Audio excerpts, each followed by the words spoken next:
Okay, what's up, people? Welcome back to another stream. Hope everyone is doing well. As always, guys, if you're enjoying the content, please be sure to drop a like, subscribe to the channel, and of course, make sure you go and hit the bell so you don't miss out on any streams or uploads that come out in the future. Also, make sure you do check out the Elevating Trades Discord channel, completely free to join. The link to that is at the top of the chat, also in the description below, so you can't miss out on that. Join the discussion with other traders, including myself, look at different trading opportunities, and of course, don't want to miss out on your discount opportunities and to learn a bit more about Elevating Traders prop firm. So, guys, welcome back to another stream. Today is Wednesday. We do have CPI later today, so do keep that in mind.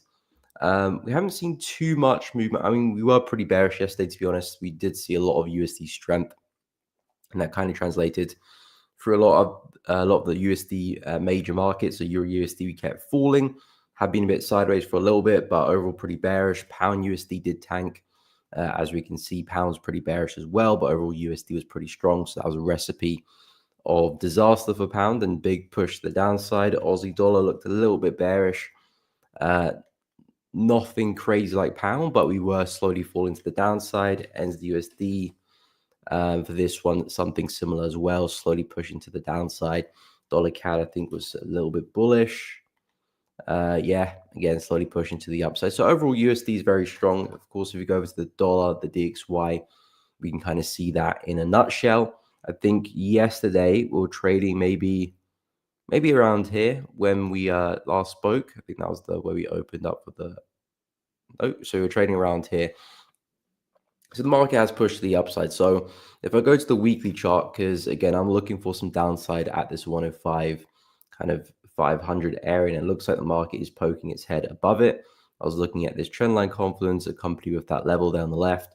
It looks like price is trying to break through. Now the week is still live. It still hasn't closed yet. We still could see price continue to push on or potentially pull back and close with a big wick potentially into this area.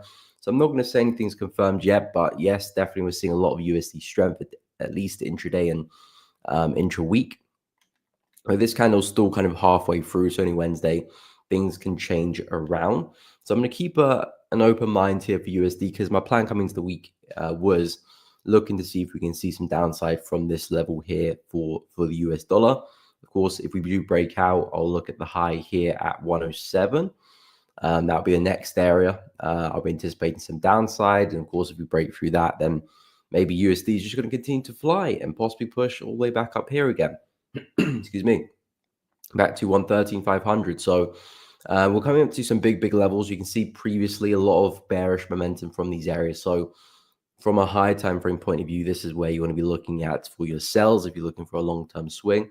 So I am keeping an open mind here, even though we are looking very bullish. I'm not really interested in buying unless we do see a bigger pullback for the majors. We'll get to that in a moment. But at the moment, I'm still looking to see some downside. But as we drop lower, daily chart, 4 hour, not really seeing signs of that. If anything, we could see a pullback and then price might find support here to continue higher up. So until I start to see some evidence of some lower highs, equal highs, break of structure, that's when I'll be anticipating that reversal. If not, then maybe USD is just going to continue that strength and continue pushing up higher. If you do take a look at Euro USD, which of course is doing the inverse of that, looking very bearish the past few days, breaking to the downside. Again, we are trading at this low here as well. So again, similar to the dollar, I'm expecting a bounce for Euro because we've been so bearish over the past few days. Market's really stretched, coming to a big level like this. Last time we were here, really big move to the upside. So it definitely is a strong level in the higher time frames, and looking for a bounce here for Euro, it does make some sense, and it does look like we're starting to stall a little bit. Now, will we fly to the moon from here? I don't think so. It probably will be an up move to put lower high and for us to come back down again. There's a lot of bearish momentum in the market at the moment. So if you do see a bounce, it probably will be short-lived. Price might come back into areas like such to retest and continue its bearish path. So if you are still looking to trade to the downside and looking to take advantage of this momentum, hopefully we can see upside over the next couple of days, and there could be some nice shorts coming into 1.072 for a move back down into the lows, or price is really bullish, might see a push back into this area for a nice breaking test around 1.076.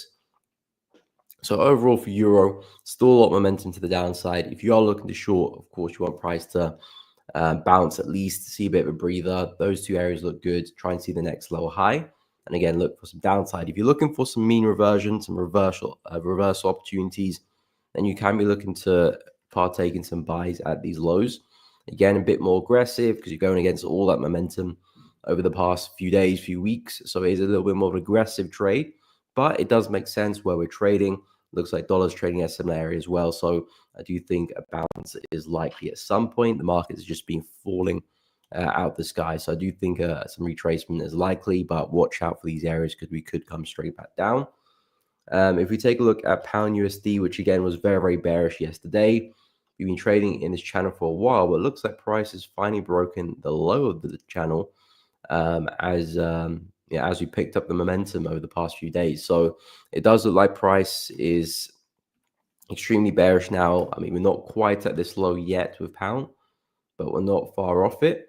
I think in terms of shorts as well, similar opportunity to euro. If the market does see some upside over the next couple of days, it probably is just an opportunity to plot that next lower high and look for the move back down into the low 1.27.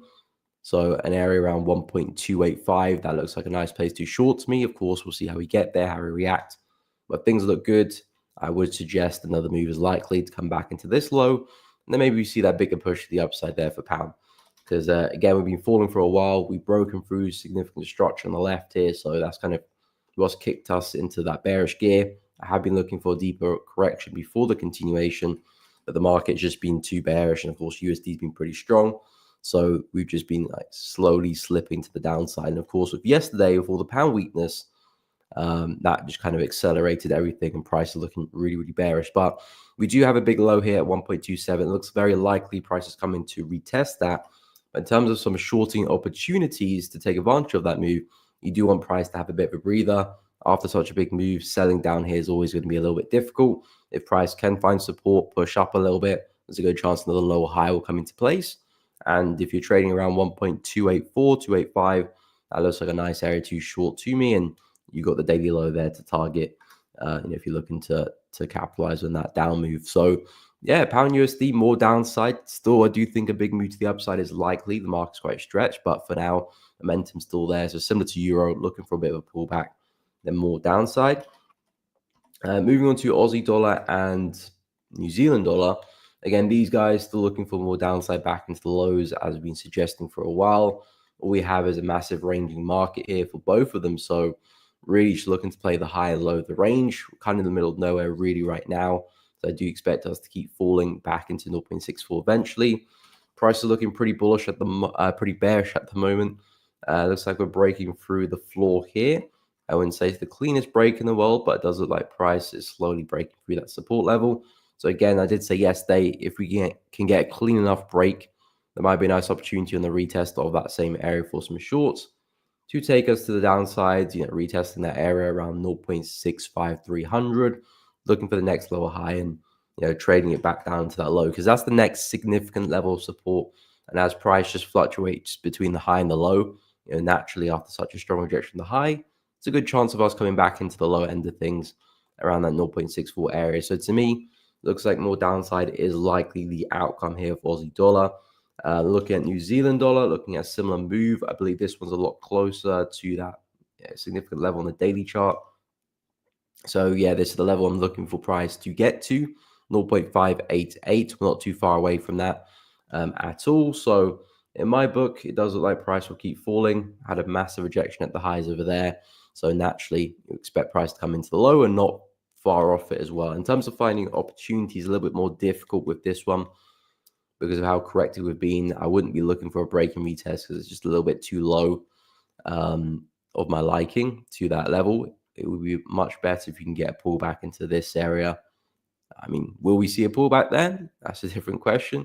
But I'll be a lot more comfortable finding shorts up there, putting a stop loss above there, and then taking some downside rather than looking at a break and retest of those lows, which in terms of the risk reward might not be what I'm after. But yeah, in terms of the direction anyway, market's still pretty bearish. I'm at least looking for a push into 0.588 into that daily low, and then we can probably speak about some buys and some bounces to the upside. Because again, the market has been falling for a while. It's pretty stretched. So I do think at some point in the next week or two, we'll probably see a big relief the upside for the USD pairs altogether. And this is like a nice area where we could expect that. So a bit more downside left for New Zealand dollar, and then we can speak about some buys later on. In terms of gold, I don't believe this one's done too much since we last spoke. Yeah, still trading at roughly the same area.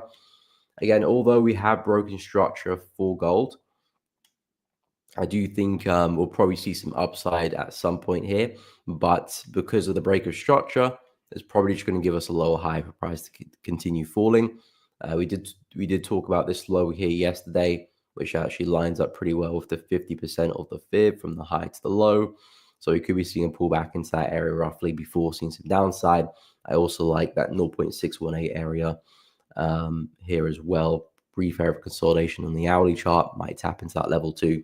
But essentially, because of the big break of structure there for gold, especially with the momentum we saw as well, so like we slowly fell and broke structure, price really pushed through to the downside. So in my opinion, there's a good chance we're going to see more downside in the near future as well. So if you do see a bit of an up move, most likely a pullback for price to continue falling.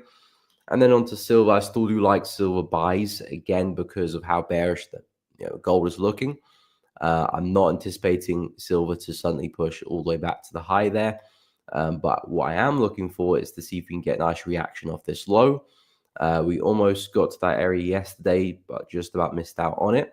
I'm looking to see if we can get there, test that area, see some upside. And if we can get and move to this area, 32.3, I think that would be a great trade in itself. And from there, maybe you put a right shoulder in and have a big sell-off because you got your left over there, you got your head there, possible right shoulder. So that's kind of the move I'm looking to capitalize on going forward with silver. So I am looking at buys there. Hopefully another move to the downside around 30.004. And then we can look for some upside back into the high. But yeah, that's kind of where I'm at with the USD pairs. Overall, USD still trading at massive area resistance where we could see some downside from, but not really seeing much signs of it yet, to be honest. What's up, guys, though? What's up, Tony Gull? Welcome to the stream. What's up, Tashi? Good morning. Hope you're well. Antonio, what is up? Rishdan, what's up? Hope you're well. Okay, gold. Are those prices you've entered at, or I'm confused? I will go through those markets though, but I'm not too sure those prices you've entered or your targets. Let me know. Antonio, Ethereum. Okay, 0.38 of the fib. Okay, we'll take a look at that. Does look like we're seeing some downside a little bit for some crypto markets. We'll take a look at Ethereum. What's up, DS? Hope you're well. Tycoon, dollar, yen. Okay, we'll have a look see as well. But yeah, as I said, for gold, Euro USD, Pound USD, the bias is for Euro USD and for Pound USD, the bias is I'm looking for some upside, full price to probably push back down. We've seen a lot of momentum in the market, so I do expect us to probably see some upside at some point because the market's due that relief. But I'm probably going to put some more lower highs in. So I'd watch out for around 1.07 and 1.076 for some areas where price might find resistance and come back down again. At the moment, we're trading at a really significant level of support on the daily chart. So I do think we're due a bounce, and we could already see some wicks forming there on the daily chart. I know this current daily candle still got a few hours left before it closes, but we're seeing some evidence that price is fading at this low. So I do think a bounce to the upside is likely. In terms of Pound USD, I do think we can keep falling. There's a big significant low here on the daily chart where, again, we can have a big bounce. But if you're looking to short the market, you do want to have a retracement first. Price push back into 1.286. 1.286, that looks like a comfortable place for a pullback. Retest those areas, and from there we can probably expect price to keep falling, and you've got a healthy target there at 1.268. So for Euro USD and Pound USD overall, because of all the momentum, there probably is still a little bit more downside left for those two, especially if they do pull back. But they are approaching some big levels on the daily, weekly chart where I do think we can probably see a reversal of this momentum soon come. And of course, as I discussed with the dollar, we're trading at some same areas as well. If the dollar isn't going to hold onto that 105,500 level with that trend line and that resistance with these lower highs, if we aren't going to hold into this level, then I will be looking at the high over there around the 107.2 area for the move to the downside. because all USD has been doing is fluctuating between high and low for the past almost 2 years, really. So for us to really change direction and continuous momentum for a long time, we need to break out of these, 1-2 year highs, which we haven't done in a while, and break out of this range, which if we do, fantastic, because at that point, you're probably going to see a really nice trend form and hopefully a continuation all the way back to 113, 114, similar type of price action as we saw in 2022, which is really, really good. But I want price to break out the high first, and then I'll be sold on that idea. At the moment, still deem a market in a range until we break out of the range. So as we approach these prices, I am looking for us to turn around. At the moment, it does look like we're breaking through this area. I'll wait to see how the weekly candle closes. But if we do, then, like I said, I'll be looking at 107, 200 there for the sell. So I do expect a big bounce for the USD pairs. They've all been falling for quite a while. They're all very stretched. This is Aussie dollar here, been falling for quite a while. As we approach these prices down here, I do think we'll go for a bounce. Same thing for NZD USD here as well. I do think we'll go for a bounce. And of course, Euro, which we just spoke about, likely to go for a bounce there too. So yeah, looking for a bounce. It might not take us, all the way back to the high there. It might be something like this just to continue lower, but at least a push up. And then if we do see that bounce, there'll be some nice opportunities where we can sell later on as well. But that's kind of where I'm at with Euro and pound. In terms of gold, as I said, I'm looking for a bounce to the upside. After we break structure there, I do think we'll see some upside. But because we have broken structure, I do think the bigger move now will be to the downside with gold. So if you can get a push into 26.45, 26.50 to 26.80, 26.70, I think there's some nice areas to be looking to short, and at least just target the low, back to where we came from, and possibly might go a little bit further as well. So yeah, that's kind of where I'm at around the USD markets. We'll take a look at Ethereum, Antonio, and then we'll go for Dolly in as well. Good morning, Jay Smith. What's up? Hope you're well. Holy One, what's up, my man? Hope you are doing good. Welcome, welcome, welcome. So yeah, Ethereum retracing to the 0.38 apparently. Let's take a look at this. Okay, we are seeing some downside there. Yes, they actually closed bearish. Okay, so if I draw the fib from the low here to the high, let me whip out the 0.382. Okay, we're not too far away from 0.382. Not too far away. Again, with the crypto markets, like I said, momentum is such an important thing to get us going. It's kind of like the self-fulfilling prophecy. You see momentum, that creates more momentum, and therefore the momentum sustains. When the momentum runs out, less momentum, less people buying, therefore the market corrects and maybe has a bigger pullback. So at the moment, I think crypto is still in that momentum stage. A lot of people probably buying into it now, seeing all this, volatility in the market, new highs in Bitcoin. I think we hit 90K as well. So definitely still excited. So I do think there is still higher prices to be had. But the key thing is we don't see price come back all the way for a retest of this zone. Because if this was FX, I'll be looking for price to come back here. Solid resistance in the past, would expect that to hold a support or at least give us a reaction. So if this was FX, I'll be looking for 0.618 for a retest, for a buy. Now, this could happen in crypto as well, but it's just not as good of an opportunity. Crypto, you want to see sharper pullbacks and not deeper pullbacks per se.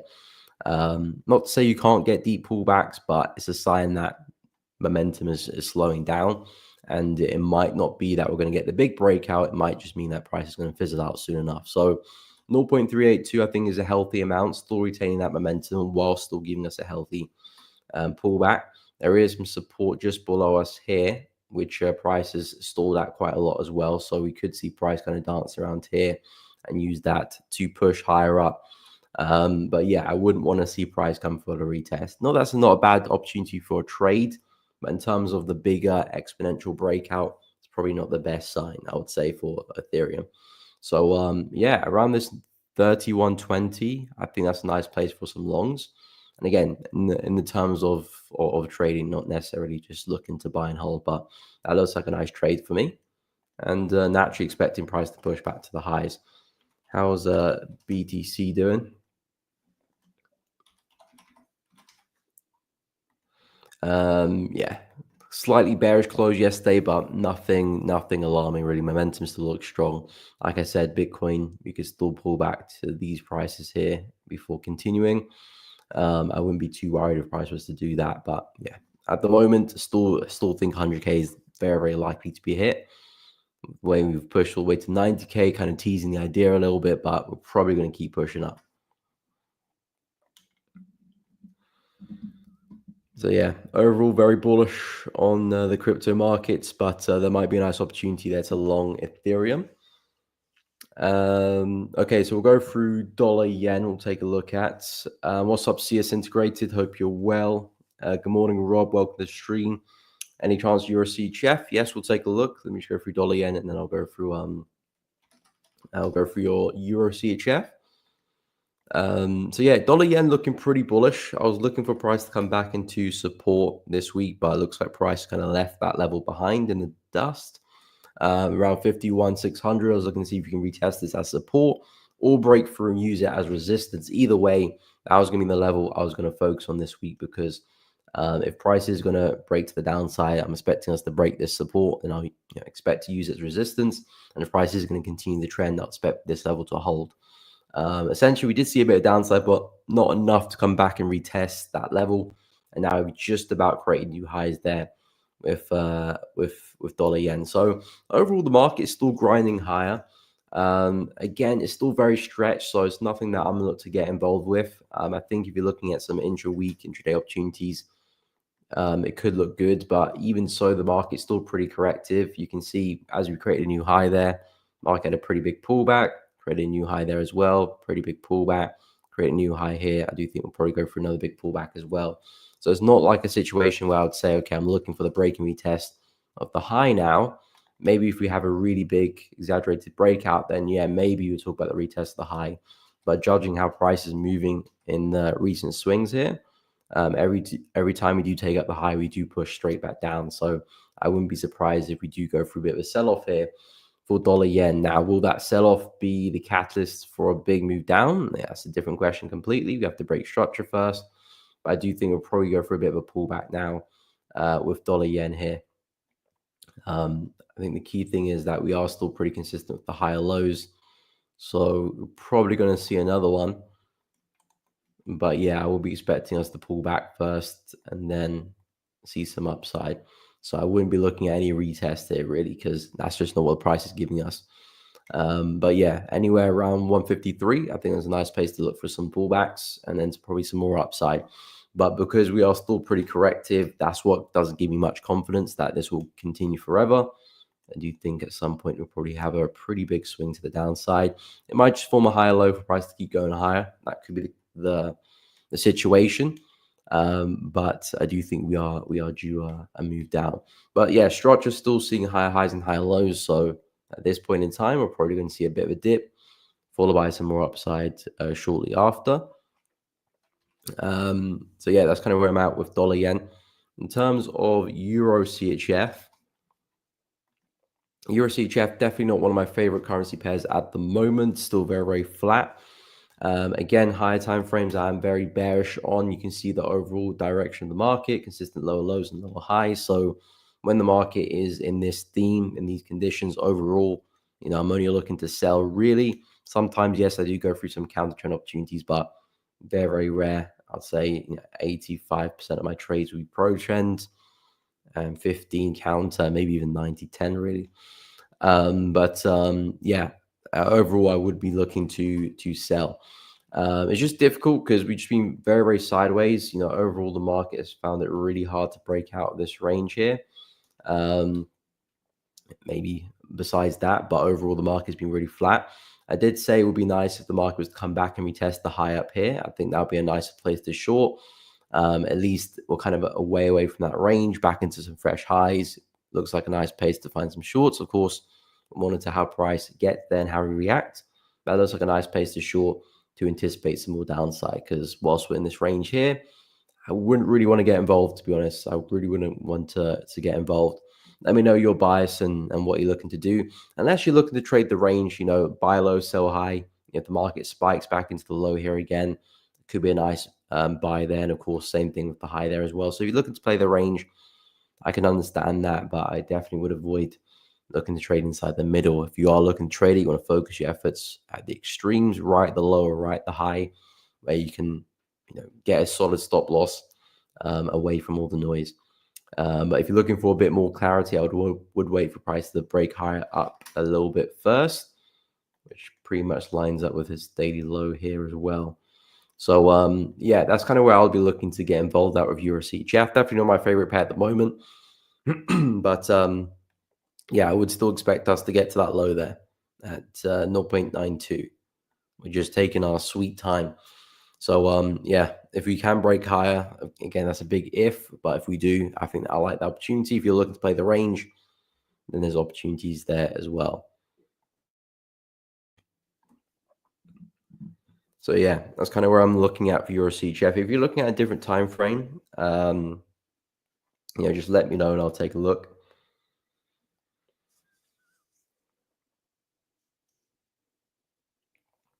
What's up? Follow the trend. Welcome to the stream. Hope you're well. Dollar CAD looks interesting. Okay, we'll have a look at dollar CAD.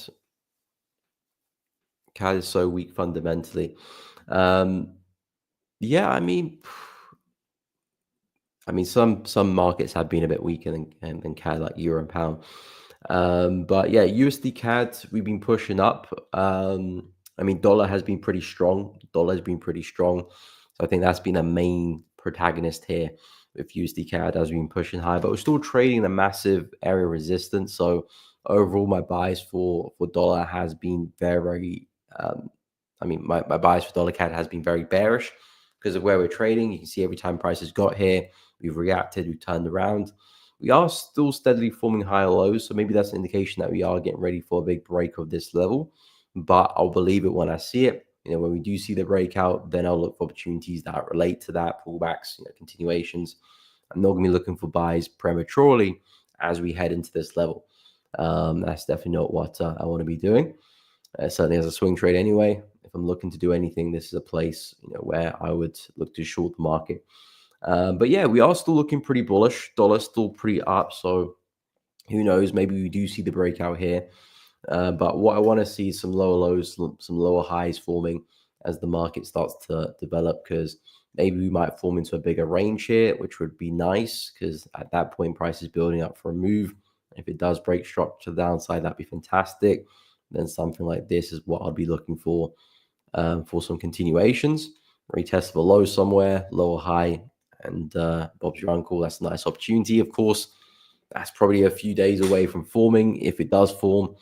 But there is some aggressive short opportunities at the high. We have seen some nice rejections once, twice, third time here. So taking some shorts there do look good. You're in a nice place right at the high, so you can minimize your risk there and definitely maximize your reward if it does play out. But always quite aggressive because you're going against all of that momentum there, which is to the upside, which could take us higher. So some shorts do look good here for dollar CAD around 1.395. Definitely an aggressive type trade because of all the momentum going against you. In fact, that dollar is still very strong. But the risk reward makes sense. If you're looking for more of a conservative opportunity, then you're kind of waiting for price to break structure, form some lower highs in your favor, and maybe look for a retest somewhere to get involved, which again might take a few days to develop. If it does develop at all. So dollar CAD, I'll still be short biased, looking for a move down. As I've touched on with the dollar, I'm short biased with this one because of where we're trading, not necessarily given the momentum and the trend, but where we're trading, this is where I would expect to see momentum die, or at least the bears step in to see some downside. At the moment, not really seeing it, but this is where I would expect USD to lose some of its strength. So dollar CAD, I would be expecting the same thing from a USD point of view and just looking at the dollar CAD chart as well. So I do think shorts look good. It's just, it depends how you want to play it. Want to be a bit more aggressive, the trade is there. If you want to be a bit less aggressive and looking for more of a trend opportunity, then we need to see a bit of a bearish trend form and some of this bearish structure break. So that's kind of where I'm at with dollar CAD. That's where I'm at with dollar CAD. And if you do break the high, then of course we can speak about the opportunities above that. say we get a solid close to the upside this week. So on Friday, we see a solid weekly candle close above that. Fantastic. That will leave behind some nice opportunities for us to see some continuation. So we'll talk about that when it happens, if it happens. But at the moment, this is the play I'm after. No problem. Happy to help. Okay, CAD Yen sells now. Okay, previous support now resistance on daily chart. Okay, so you're looking for some shorts on CAD Yen.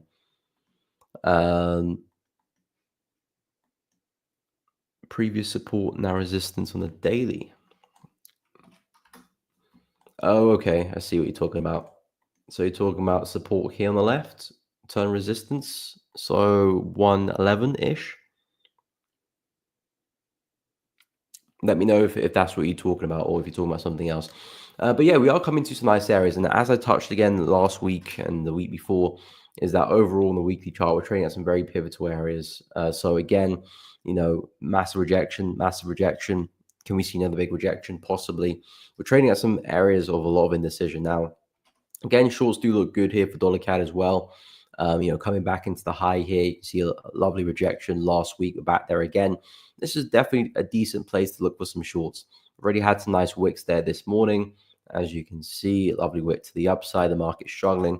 It makes sense for shorts here. Again, similar to dollar CAD in terms of we've got a lot of momentum to the upside. So it's a little bit aggressive since you're going against the play, of the market there, of course. But if it does play out, the risk reward looks very good.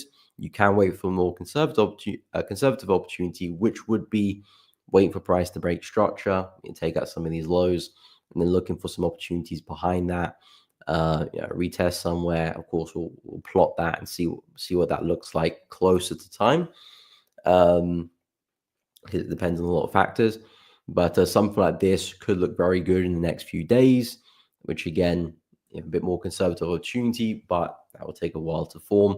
If you're looking for the risk rewards, it's definitely up at these levels. Sure, it's a little bit more risky. The trend very much could continue here on the full hour, but if it doesn't, you call the high.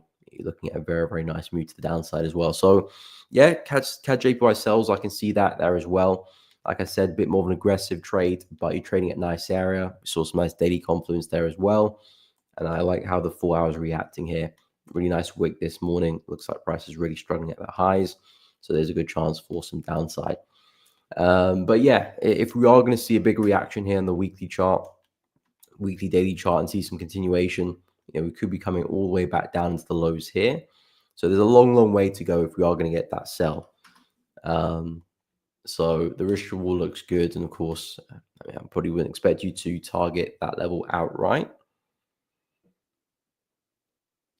Okay, yeah, the one mark, correct. Okay, looking to swing to 108.5. 108.5. Okay, that's around it. Yeah, it's pretty reasonable as well. I mean, again, if you're looking at some entries around here, I would imagine your stop loss is probably a little bit above the high there. So if you're looking at 108.5, you're probably looking at 1 to 4, 1 to 5, maybe 1 to 6 in terms of your risk reward. So very, very handsome risk reward, 100%. But like I said, you are still going against the momentum, so it's slightly more aggressive position. But just because it's more aggressive doesn't mean it's a bad trade as well. There's a difference between a bad trade and an aggressive trade. Aggressive trades can still be great plays. It's just more aggressive, so you don't expect them to win as often as more conservative pro-trend trades, of course. But the beauty of aggressive trades is, if done correctly, they can be very rewarding if you do catch the market right. But in terms of where we're trading, I think it makes a lot of sense as well. The market's really corrective, so it looks like it's losing a lot of the bullish momentum we once had. So yeah, I do think a move to the downside at some point is pretty likely there. But yeah, I think that's really the play there with CAD Yen, and Dollar Yen looks similar in that situation there too. We just spoke about Dollar Yen. The fact is we're creating new highs, but again, you can see how price is moving. Every time we do create a new high, we push back down, create a new high, push back down.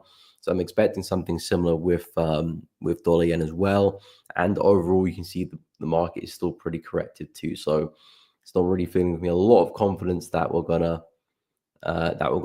fly to the moon here, because we're really lacking that momentum. So yeah, that's kind of where I'm at. No problem. Follow the trend. No problem at all. But yeah, that's kind of where I'm at. I mean, we'll go on to onto the yen pairs.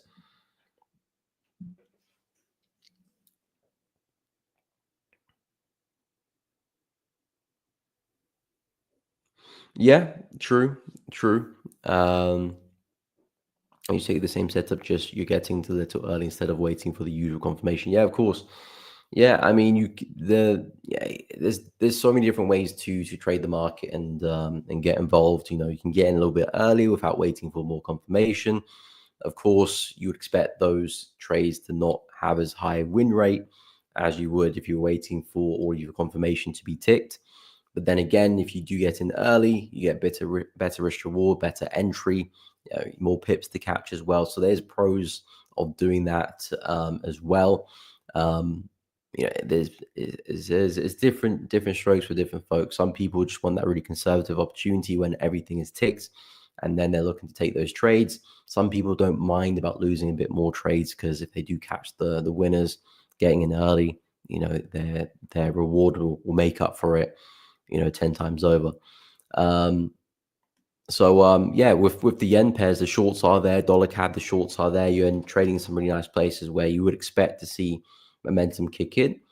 Um, but yeah, it's just that you've got all that momentum going against you. So it is slightly on the early side of things. But hey, if you're on the right direction and price does turn around, you would expect to catch a really big move to the downside for dollar CAD, for CAD yen as well. Although it will be a little bit tricky to sell dollar CAD and then sell CAD yen because, of course, if you're selling CAD, dollar CAD, you're looking at a bit of CAD strength. If you're selling CAD yen, you're looking at CAD weakness essentially. But I know the main driving force here is USD and yen. With the yen pairs, you're looking for primarily yen strength. Really, you're picking which yen pair you want to trade, but you're primarily trading that yen strength. And here you're primarily trading dollar weakness. But of course, the CAD is going to have its effect. I mean, do we have any major CAD news today or tomorrow? I know we've got the big old CPI and PPI tomorrow for USD.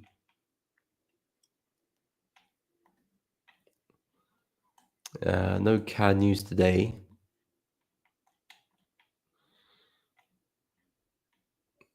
No CAD news tomorrow. Yeah, no CAD news Friday either. So CAD, not really a big one to keep an eye out for in terms of the news anyway.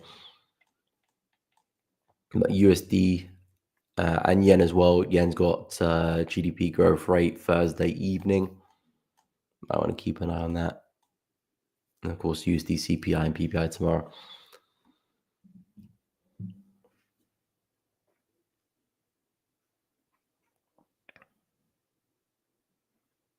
Yeah, of course, 31.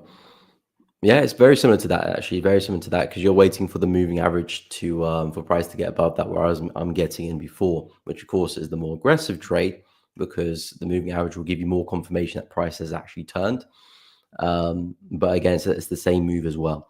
But yeah, I mean, it's just how you want to play the market and how you want to trade it. There's different ways you can do that. Different pros, different cons. I think the biggest thing is just understanding what you're getting into. You can't be looking at aggressive trades and expecting a high win rate. That's just not the situation. Um, Same thing with waiting for all your confirmations to be ticked. It means that you might be getting to the market a little bit later, and you're just going to have to be comfortable with that as well. So there's different ways to do it, but overall, we're here to walk away for profit with the market. So whatever situation it is, as long as overall it can pay you, then I think that's the most important thing. But yeah, we'll go through some more yen pairs. We'll go through some more yen pairs. So dollar yen, we had a look at. Dollar yen we had a look at, CAD yen we had a look at. So let's go over to Aussie yen and New Zealand yen. These guys are still ranging, so not much to say. Yeah, still ranging.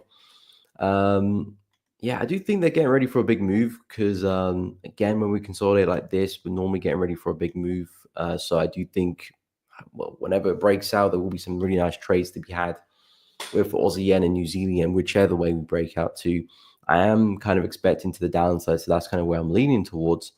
And then I'm looking for something like this in terms of the shorts, but price needs to do its thing really, because yeah, inside of there, I am just not going to be looking to trade Aussie yen at all. But if you can see a strong break to the downside, smashing through 99.5, I will be looking for shorts. And again, as I mentioned on the daily chart, there's a long way to go for this one if we're going to get that sell, back into the lows here, 93.56. That's kind of where I do see price ending up if we do get that strong break to the downside. So that's really what I'm looking at for Aussie yen. Not really interested in trading side the middle of the range. New Zealand yen, I'm looking at the same move as well. You can see lovely consolidation here as well. Although very, very ugly price action, it does mean that we'll probably break out and see a lot of momentum as well. So I'm excited for that whenever it does happen. And if it does break to the upside as well, there's still opportunity there. It doesn't have to break down. Just that's kind of the way I'm expecting. But if we do see a really strong break to the upside, it will leave opportunities for us to take some longs there as well. So yeah, either which way, we'll keep an eye out for. Again, if you do rate the downside, it's in theory, you're looking for the continuation of that drop in July. Such a big drop there, and looking for the correction and the continuation of that, back into the lows, into these lows, and maybe even further as well. So yeah, for Aussie, New Zealand yen, both consolidating, both kind of gearing up for a big move at some point. I'm expecting it to be a lot lower, so this is where my focus will be. And yeah, hopefully you can find some opportunities on some pullbacks to take it back down again. But overall, you can kind of see that I do have somewhat of a bearish bias here with the yen pairs. Not necessarily now, because we are still seeing a lot of bullish momentum for them, but I think eventually they're hitting some prices where we're likely to turn around. As I said, with dollar yen as well, I do think price is hitting some levels where, again, we're probably likely to turn. You can see how price is moving, still pretty corrective. We might still see another swing to the upside, some more highs. I do think eventually we'll go through that bigger pullback. With CAD yen, which we just mentioned as well, we're definitely trading at some areas where we can see some downside. Already starting to struggle at the highs there as well, but I do think we'll see a bigger move. If we go and take a look at pound yen, for example, pound yen, I'm expecting to move down. This one definitely, this is probably one of the more tired yen pairs, really. This one has been trending to the upside for a while, but it's been very, very corrective. And it looks like it's breaking the low end of that channel. I'm not completely sold on that because it's still very corrective. What I'm looking for is just momentum, something like we had here not long ago. If you get a candle like that, that would be beautiful. And then you're looking for something like that going forward. So it does look like price is breaking through. I wouldn't say price is necessarily bearish yet, but it's slowly leading that way. As I've been saying, looking for the price to come back and retest the high here. Now we could go a lot further than this, but expect price to at least get to that area there. And then we can discuss what the next move is. But for now, with pound yen, look how it's moving, how corrective price is. Not sustainable price action at all. Failing at the highs there as well. I did say this week we were to come back for a third test. That looks like a nice place for a short. Very, very similar to CAD yen, which we looked at in terms of price coming back, retesting some areas here on the left. I think that's a nice place for a short as well. A little bit aggressive because, again, you got that momentum going against you. But if you catch the high right, you are looking at price turning around there pretty well. So pound yen as well, I do think downside it is the likely move next for pound yen. If we take a look at euro yen, again, trading at some big, big levels on the weekly chart. I do think we can see some downside for this one. Still waiting for a little bit more confirmation before I do really confirm it. But as you can see, massive high here on the left, rejected it once, taking that level across. Looking to see if we can get back below that to reject it again and see some downside. You've got some major support down here, kind of like your neckline area, as we suggested before. There's your left shoulder, there's your head, and of course, there's your right shoulder there as well. If we are going to hold this is a great place for us to see some downside from. So we're trading at some really big areas for the yen pairs, euro yen especially here as well. As I said yesterday, it would be nice If price can continue lower, perhaps break the low here on the left, because this is the low that gave us the new high. So it would be nice to break through that. And then, yeah, expecting us to find a pullback somewhere. And again, when I do draw the pullbacks, it's hypothetical. It depends how things will set up. Which type of pullback I'm looking at and where I'm taking the entries from. But essentially, that is the plan, looking for opportunities there to the downside. And then if everything goes well, we could be looking at a massive push back into the low there at 155,600. And perhaps a lot further there as well. So, yeah, Euro yen to me still looking really bearish. A lot of room to the downside. Yes, if we're going to hold this, there's a lot of room to the upside too. So I'm definitely not going to discredit that. But I want to see a sustained break on that. That last weekly candle didn't give me too much confidence that price is breaking through this, ready to move to the upside. Yeah, I need a bit more there. But yeah, Euro yen trading at some interesting prices. And then CHF JPY, I think CHF was pretty weak yesterday. So this one was pushing up a little bit. Had a nice strong close, but we're trading at some areas where I would definitely watch out for some shorts. In fact, I think we're coming into that trend line, or do we just miss it? No, we're just about in that. So yeah, if we see a strong close there in the 4 hour, I think that's a nice opportunity, at least for a push back into the low here. Whether we go further, I think that's a different question there, because at that point we might be opening up the door to a reversal. But something like this, connecting the lower highs, 1, 2, third one there. I like the push to the downside, coming back to test the low, 175.5. If you see a nice bearish engulfing, that looks like a nice entry on the 4 hour, stops above the high, and targets back into that low. And maybe we go further as well, but I do like that opportunity there on CHF JPY as well. So yeah, that's kind of where I'm at with the yen pairs.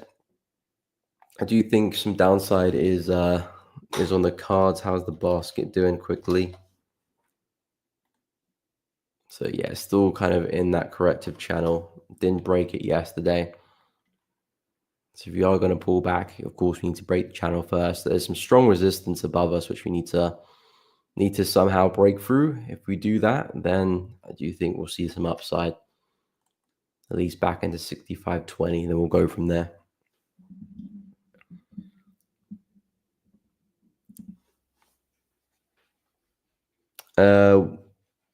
What's up, Ali? Welcome to the stream. Hope you're well.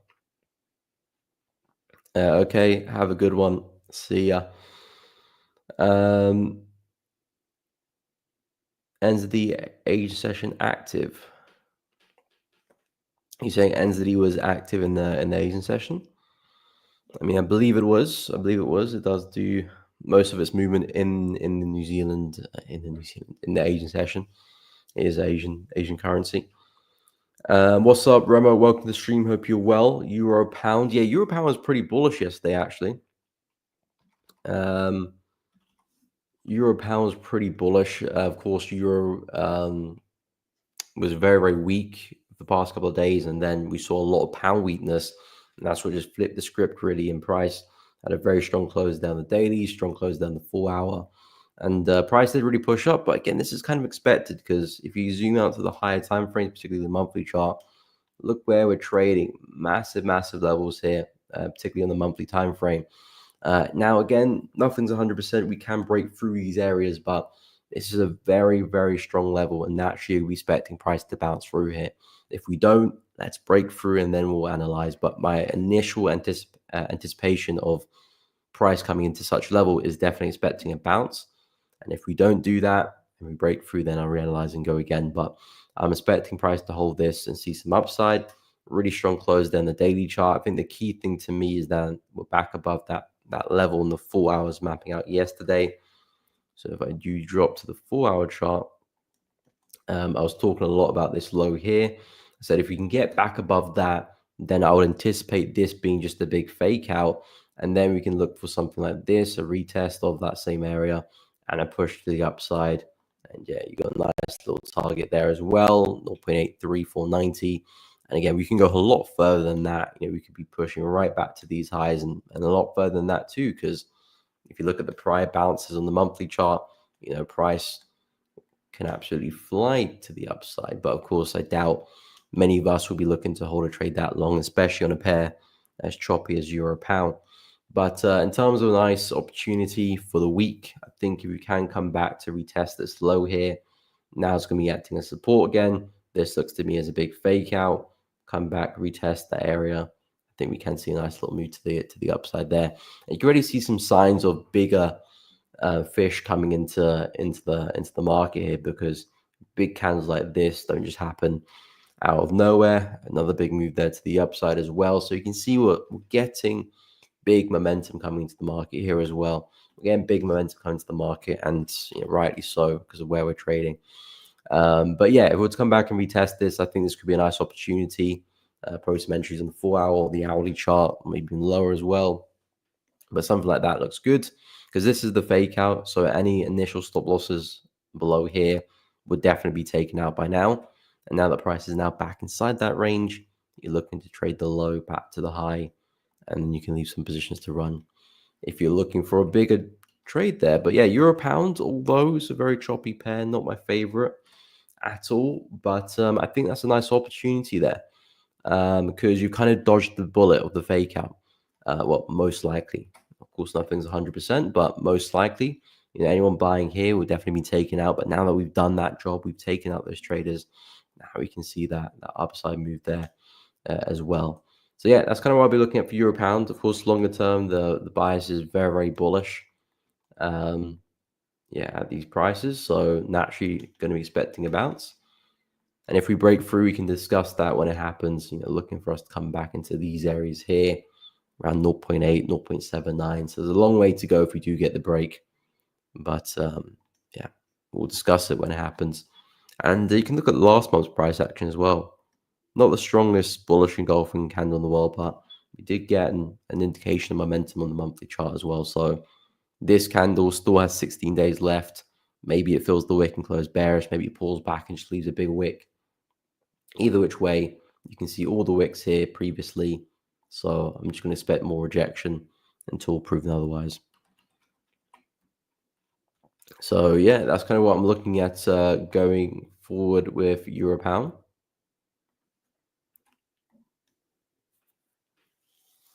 Yeah, exactly. You don't get those large candles, by retail traders getting involved in the market. So when you're seeing big candles like that, it's a sign that, okay, some bigger fish are coming into the market here. And if you look at where we're trading in the monthly chart, it makes a lot of sense because, for us to reverse this, it's not going to be a retail trader coming to the market, with whipping out, a few lots that will turn the market around. It's going to have to be some big players coming to the market. So seeing some signs of big candles like this, it's a sign that, okay, we are seeing some bigger fish coming to the market. So as a retail trader, if you can find a nice entry somewhere, with a refined stop loss, you can look at some nice trades and really take advantage of that opportunity. And yeah, we're still seeing the strong candles there, so I like it. So yeah, something like that to me looks good there for euro pound. I would say, of course, initial target there, but I think we can probably come back to those prices around 0.842. So yeah, that's kind of where I'm at with euro pound. But again, sometimes it's good to keep an eye on the higher time frames, like weekly, monthly chart, just to see where we're trading, because I know 99% of retail traders will not be trading on the weekly or monthly chart. Everything will be daily and below. But keeping an eye on what we are doing on the higher time frame, just to know where you're situated, can be very beneficial. Not that you're going to be trading a monthly level or a monthly candlestick pattern or whatever. But if you know that, okay, we're trading at a really significant low on the weekly or the monthly time frame, it doesn't mean you can't take sells here in euro pound, but you know that, okay, if I do take a sell in these conditions, I'm not going to be wanting to stay in the trade for too long, because I would anticipate the bigger moves to the upside. Again, nothing's guaranteed, but I know that if I'm taking a short at these prices and such a big level in the monthly chart, again, if you're intraday trading, you can definitely still take sells because there still will be downside there, but you're not going to be holding on to those trades for too long. And on the flip side, if you do take a buy, you can be a bit more aggressive for your targets, because if we are going to hold this, there's a chance we could really fly from here.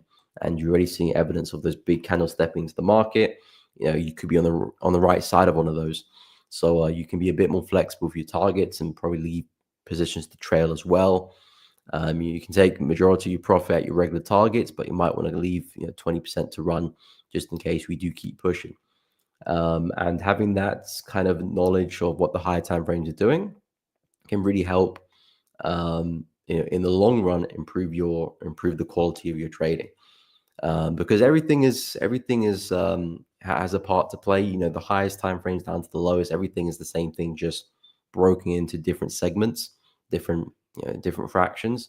So although you might be trading on the 15 hourly chart, so the weekly or the monthly chart might not be in your consideration when you're making a trading decision, which is fine, but you just want to be aware of it though, because that little information could be the difference between managing a successful trade or taking an unnecessary loss as well. I mean, with me, I enter my trades in the 4 hour chart, but I'm always kind of aware what the weekly, monthly are doing, not so that I'll be taking trades off this, but just to know where I'm trading, and what the market is likely to do next on the higher time frames. And yeah, that's kind of what I'm looking at when I'm looking at a lot of the yen pairs as well. That yes, we have seen a lot of momentum to the upside. We see some really nice moves, but on the higher time frames, particularly the weekly chart for euro yen, we're trading at a big level here. So this is an indecisive level. If price is going to break through, it could mean a lot more upside. If price is going to hold, I'll be expecting to move back down. And once that becomes clear to me, then I know which way I'm trading for the next kind of 3-4 weeks, really. If we see a strong close to the downside this week, I know until the probably end of the year, I'm trading to the downside back into the lows.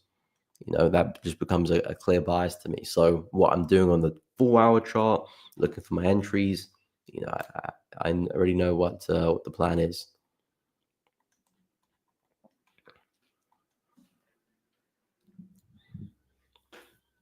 What's up, Trade Byros? Welcome to the stream. Hope you're well. No worries, a bit late. Better late than never. That's it. Any possible setup today for CPI? I'm not really looking at. I'm looking at silver. Silver's not quite up my area, unfortunately. I'm looking at a buy there on silver for some opportunities, but yeah, we're not going to get there before CPI, of course. Maybe CPI pushes us down to that level. But in terms of the USD pairs, I do think we'll probably see some upside. If you're trying to enter now before CPI to trade CPI, it's always going to be difficult because, number one, the market's going to be a bit more volatile. You could get wicked out. So I would never try and look for a setup for CPI or for a news event. I'm always trading the technicals based on the chart, based on the pattern. But CPI, I'm just going to see what happens with that one. In terms of the USD pairs, I am looking for a bit of a breather for them. They've been falling quite hard for a while now. So I do think Euro USD will see a bit of upside. Pound USD will see a bit of upside as well. So that's kind of what I'm looking at. But I do think we'll probably hit some levels to come straight back down. So these are the kind of the opportunities I do like there for Euro USD and there for Pound USD as well. If the market can retrace to some of these areas, maybe there could be some nice buys beforehand and CPI takes us up. But it's always going to be difficult trying to guess what CPI is going to do next. So I'll never look for an opportunity for a news event. I'm just looking for opportunities in general. If I do take a trade before a news event, it's not necessarily because I'm looking to trade the news events, because there's a good opportunity in the market. And at the moment, silver still looks the best to me. So that's kind of where I'm focused on. So I'm kind of hoping maybe CPI can actually push us to that level there, and then that can speed up that opportunity along.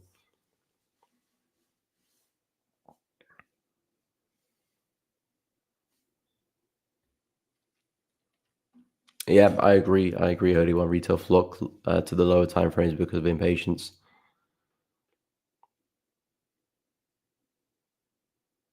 Yeah, exactly. Higher time frame. And again, when you are trading like the 15-minute or the 5-minute or the 1 minute per se, you're kind of glued in on that particular time frame. 1 minute chart, 15-minute chart. Not really too concerned about the weekly or even the daily sometimes as well. And the daily, I think, is very, very important, no matter what time frame you're trading on. Weekly and monthly chart, you can get away with without analyzing. I think the dailies is a big one to keep an eye out before. But yeah, if you are glued in on those lower time frames, yes, you can still find nice opportunities, but you're working with a limited view of the market. You're just limiting yourself. You can get a little bit more information by looking at the daily, weekly, even the monthly chart. Not that you're trading the monthly or the weekly or the daily, but knowing where you're situated, where you're trading, what the trend is on those higher time frames. That can always add a bit more information, a bit more clarity to what you're doing on lower time frames, and help paint a better picture. So I highly recommend looking at higher time frames as well. No problem, Remo. Happy to help. Okay, you looks more interesting compared to GU. Thanks anyway, no problem. Yeah, I think Euro looks like a nice bounce. I think because of all the wicks that's developing here. Because if we're gonna go to the daily chart, you can see we are trading at a really big low here on the left. So there is a good chance that we do bounce here. But yeah, it's always difficult to anticipate what the news will do. In terms of the technicals, I'm liking how price is holding up. I do think a bounce is likely, but I wouldn't say the CPI is going to go give us that. We could spike down on CPI and that could flush a bunch of traders out, and then we see the move up. So overall, the market's kind of held the level, but the CPI has flushed out people beforehand as well. So that could be the situation as well. But from a technical standpoint, I do think we're due a pullback here for pound, for euro and for pound as well, and for most of the USD pairs, to be honest. Pound used to be falling pretty hard. Aussie dollar's been falling pretty hard. So I do think they'll all due a pullback. USD CAD as well. That's been pushing pretty hard to the upside. Dollar CHF, which we haven't spoken about, has been pushing pretty well to the upside as well. Still going strong as well. So yeah, I do think we'll come up to some prices where again we might see some downside here. Because the market is definitely very, very stretched. But overall, dollar is the main governing force here. If dollar's going to keep up that strength today, then they're going to keep falling or keep rising. Despite that, because USD is the main currency here. But if we take a look at some indices, I'm pretty sure with these guys, I'm pretty sure that they're still looking pretty bullish. Yeah, maybe a bit of downside there for S&P over the past few hours, but overall the market's still looking very, very strong to me. As I suggested yesterday, I think a pullback to retest the high looks good. Had a nice little retest of the low there. Price flew to the upside. So I think something like this will look good going forward, and using that to our benefit, our advantage, retest of that high. Overall, the market is still showing a lot of momentum. US 30, same thing as well. Probably wouldn't look for the retest of the high there. I'm liking that rejection there at the high. Because of course, I have highlighted this ascending channel here for US 30. We are trading right at the top end of it. So I do think we're coming up to a time where it's now we can look to retrace. I mean, if I'm looking to long US 30, it would be around the low end of the channel. I wouldn't be looking to long here or retest the high. It's just not in sync with what the market is doing. So I would look for market to come a lot deeper there before buying. If I go to NAS 100, I believe we're probably doing something similar. Yeah, we had the channel here, which we did break out of. But again, I would look for a deeper correction there. I wouldn't mind the retest of the high, but it would be nice if you can test the low end of the channel as well. But overall, very bullish on the indices, I must say. Very, very bullish on the indices. So naturally expecting more upside. Yeah, I would expect a retracement first, but more upside overall. Not really seeing any signs of the market slowing down or looking to reverse. Hey, what's up, Casperio? Welcome to the stream. Hope you're well, my man. If you're a scalper,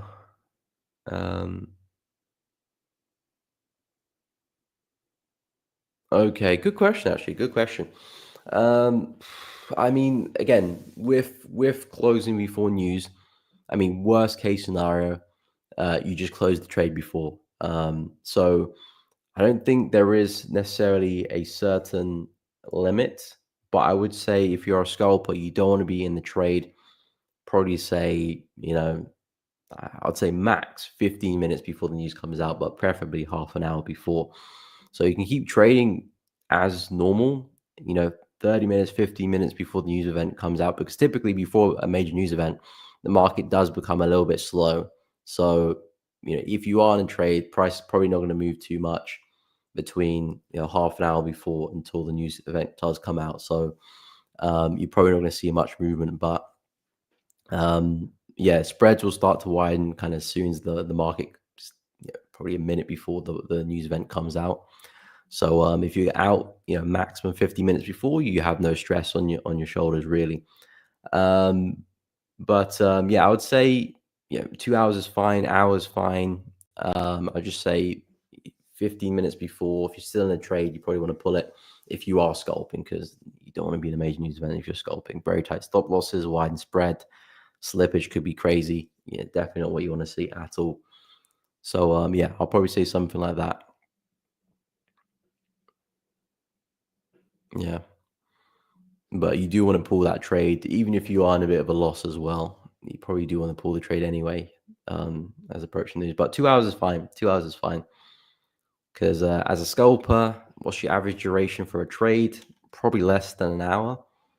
So you'll be out the trade most likely. You know, probably an hour before the news does come out. So 2 hours, you're fine. And worst case scenario, you just pull the trade anyway.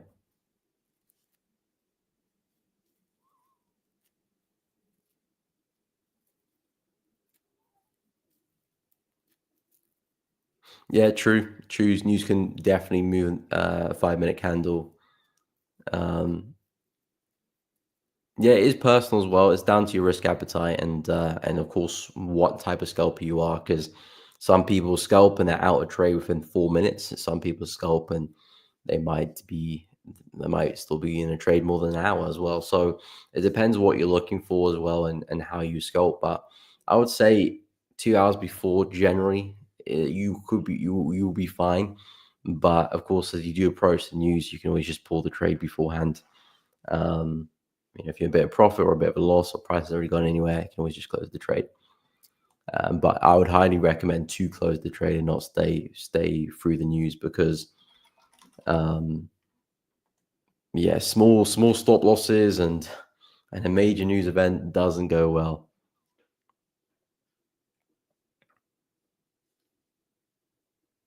Losing because sometimes.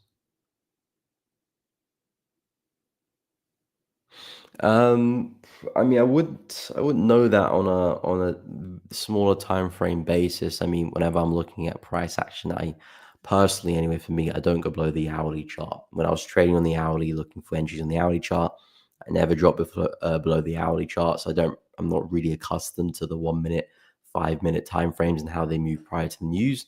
Now I don't even drop below the 4 hour my personal trading as well. So I'm looking a lot less at the lower time frames. But again, if that's a realization that you've come to realize after scalping and you're seeing that happen, then you can take that into consideration and don't trade 2 hours before the news event. If you're seeing that a recurring pattern, because trading is a very personal thing with personal experience as well. Some people don't like certain things and they stay away from it. Some people don't like trading on Mondays and they don't trade Mondays. I trade Mondays because for me, I don't really have an issue with it. Some people do. So if you do have that experience of okay, price action or my trades don't really work out too well, close to the news events, then don't get involved. Or if you are going to get involved, reduce your risk. Half it or quarter it or whatever it. Reduce your risk if that's the case. Um, yeah. In terms of risk alone, there's no kind of additional risk until the news comes out. So in terms of risk side of things, I don't see a reason why you can't trade. But if the technicals are not lining up well, and you're seeing that happen time and time again, then yeah, don't trade. Don't. There's no need to force it if you can see evidence of things not moving well. If that's the case,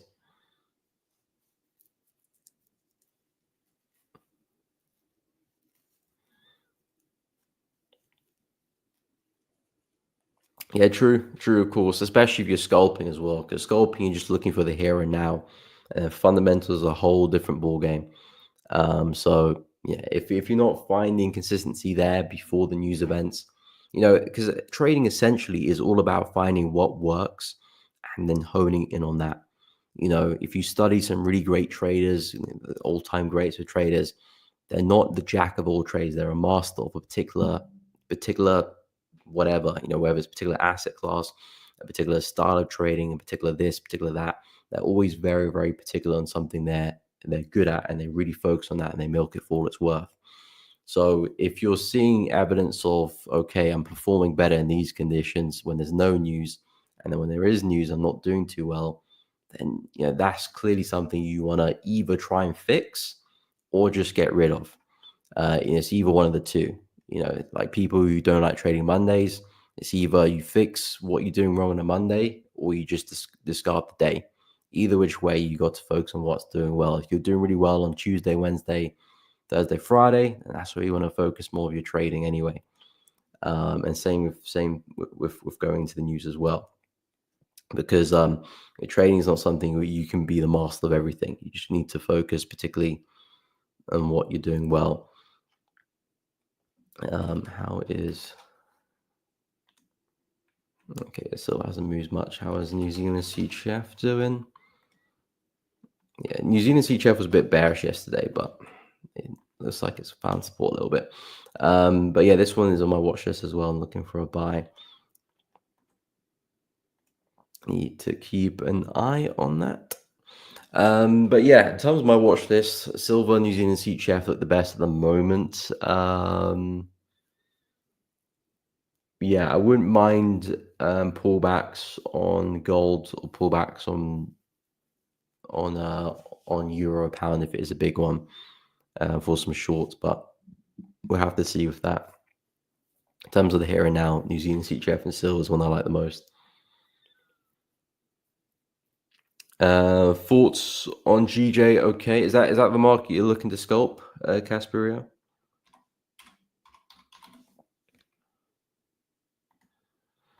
So yeah, GJ, again, my analysis will be a little bit different to yours because if you're scalping like the 15-minute chart, then we're looking at different things here, really. But if you want me to take a look at the 15, let me know. In terms of the 4-hour anyway, I'm looking for a big swing to the downside at some point. The market is testing some big areas up there. Already seen failure to make new highs a couple of times here. So to me, I do think a big move to the downside is likely. On the daily chart, the market's still pretty stretched there as well. So I think we're due for a bigger pullback now. In terms of trading that bias is a little bit difficult unless we're to come back into the high there. Then you can probably plot some trades here with a stop loss above the high. Again, slightly a bit more aggressive because you're going against momentum, but you're trading in a nice area anyway. And the risk reward makes up for itself. So I do like the shorts there for pound yen. It looks like we're trying to break below the channel here, but it's just very, very awkward at the moment. But I am looking at something like this, push back to the high, and then a big short, or we maybe just might break the channel and fall anyway. But in terms of a trade, anyway, 199, 600 is kind of where I'm looking at, and where you can probably see some downside from. But yeah, I'm looking at some downside there in pound yen. Overall, the market's still very, very corrected. This is not the signs of a healthy trend, as I keep saying, but it is definitely true. Not the signs of a healthy trend at all. Market's still very corrective. So I would expect the bigger move to be to the downside here for pound yen. And 193.5 is where I'm expecting us to get to. You got a major high over there, major low there. Yeah, that's what I'm looking for price to push into. That is where I'm looking for price to push into. So yeah, that's kind of what I'm looking at for pound yen.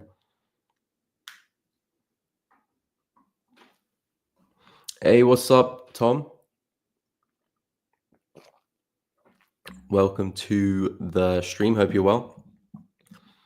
Okay, only targeting 20 to 40 pips and CPAs coming. Okay, let me scale to the lower time. Let me actually go to a different chart. I'll drop to the lower time frames. Only looking for 20, 40 pips is not much at all on pound yen. Let me just measure that from current price. That there is 20 pips on pound yen. And this is the hourly time frame as well. And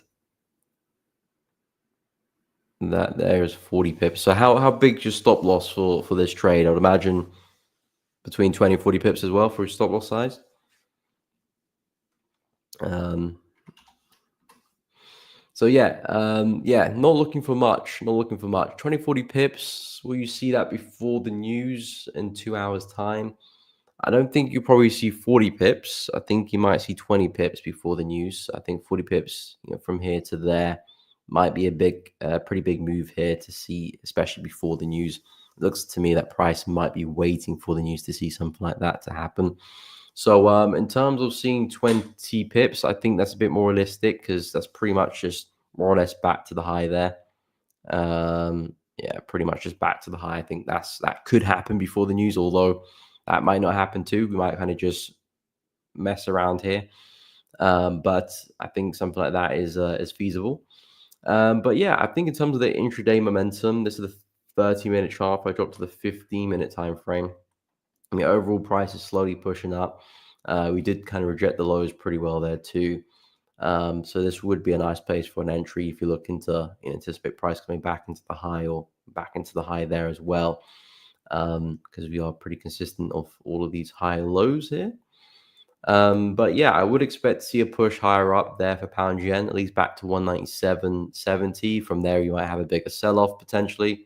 Are pretty consistent with all these lower highs, so I would watch out for that. You might tap into that and sell off.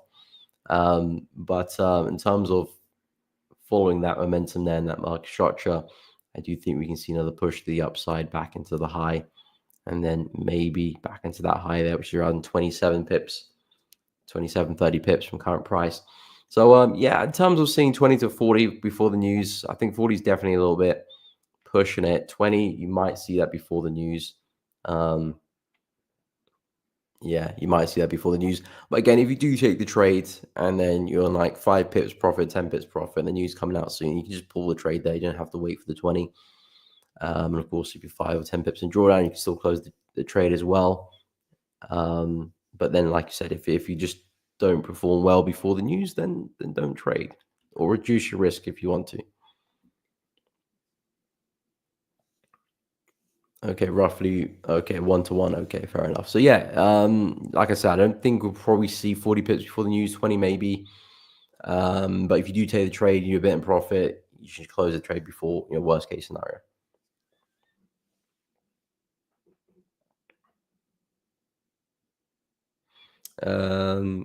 Okay, GG bearish in the 4 hour. Okay, no clean areas is short. Yeah, I agree. I agree, Tom. I agree. No problem, Casper. Happy to help.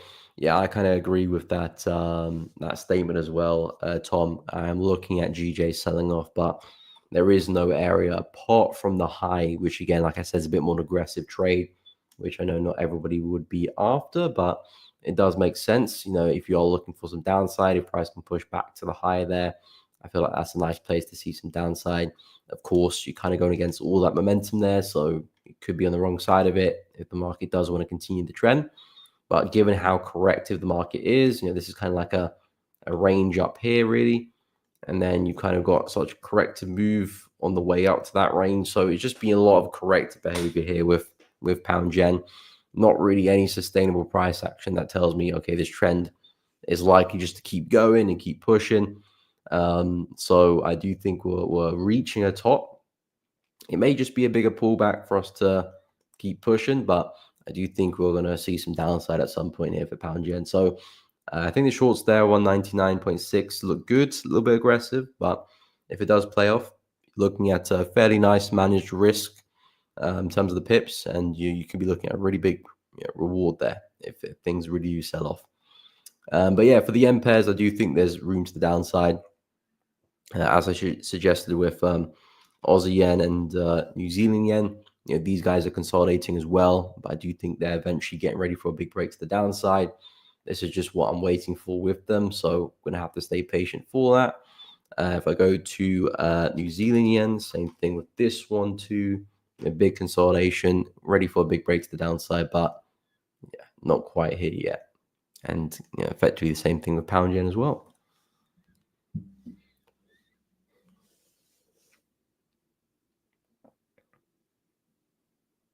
Okay, looking for a sell. Okay. Yeah, if I'm looking for a sell on GJ, I'll probably wait for price to push back to that high.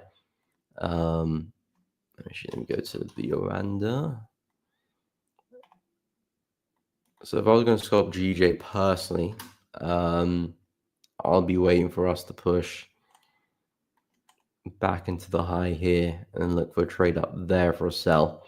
Um, as we kind of slowly pushing up, I'll be looking to see if we can get back to that high and then maybe a sell from there.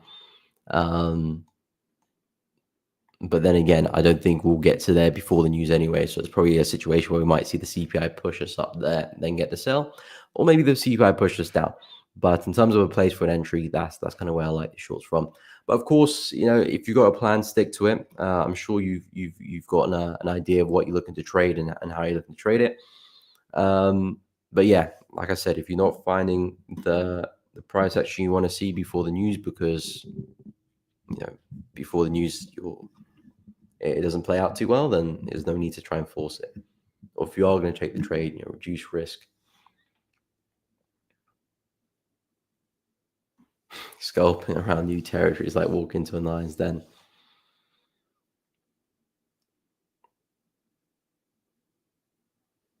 Yeah, I agree. I agree, Holy One. Um, I agree.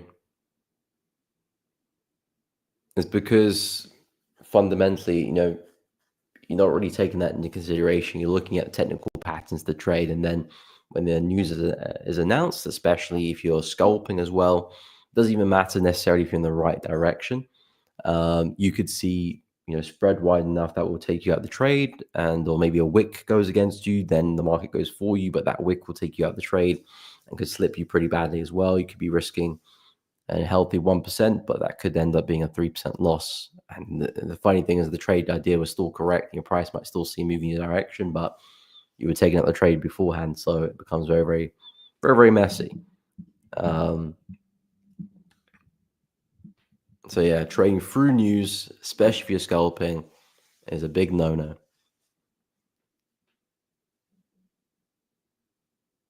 What's up, Wandering Dino? Hope you're well.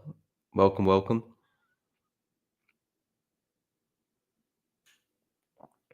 Yeah, makes sense. Pound's been pretty weak. Yen's been weak as well. Just waiting for one of them to actually make a move in terms of strength, or maybe one becomes even more weaker. But yeah, they're kind of canceling each other out right now. A few yen pairs are doing that, to be honest. What entry confirmation you use besides? Majority of the time it is engulfing candle. 90% of the time it's engulfing. If the setup looks really good and I get some nice exaggerated wicks. So for example, if price is at a level and I see like a really strong wick piercing through that same area, I may enter on that wick. So if price gives me a big wick, closes, and say that we just close as a doji, for example, so there is no bullish engulfing candle, I may just enter on that wick there once the candle is closed. Of course, I always enter on closed candles, so that's always a 100% consistent thing.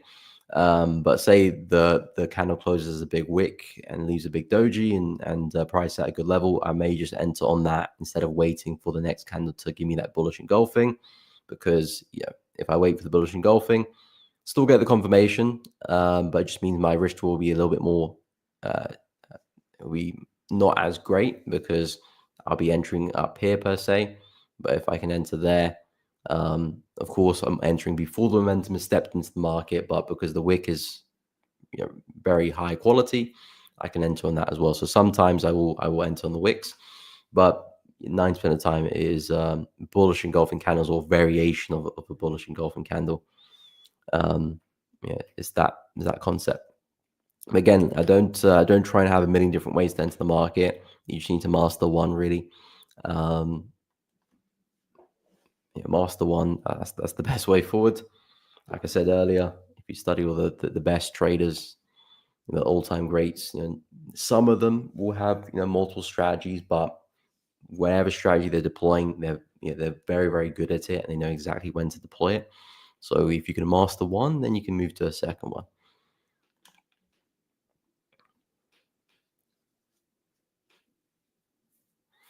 Okay, so I'll go through some crosses. I haven't actually done that yet. I'll go through some CAD pairs, some of the crosses, go through some CHF pairs as well. If you guys want me to take a look at a particular pair, let me know.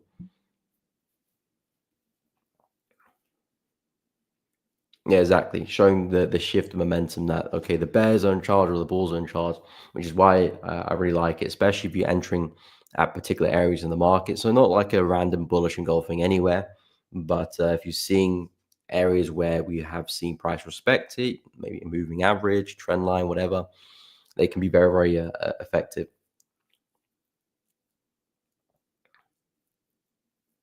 Exactly. So you don't need to have a million different ways to enter the market.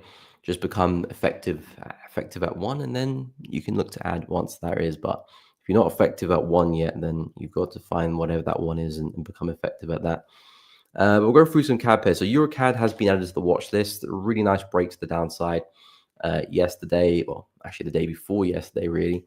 Nice break, clearing the lows out. We've had a really big range here for EuroCAD, which has been ended. Price is now finally broken out of that. So with EuroCAD, I'm looking for a lot more downside back into the lows here at 1.46. This is where I'm looking for price to get to. And as long as we don't break back inside the range now, then I'm only looking for price to keep falling, really. And now that we have broken through that, that's left behind a really nice level for a retest.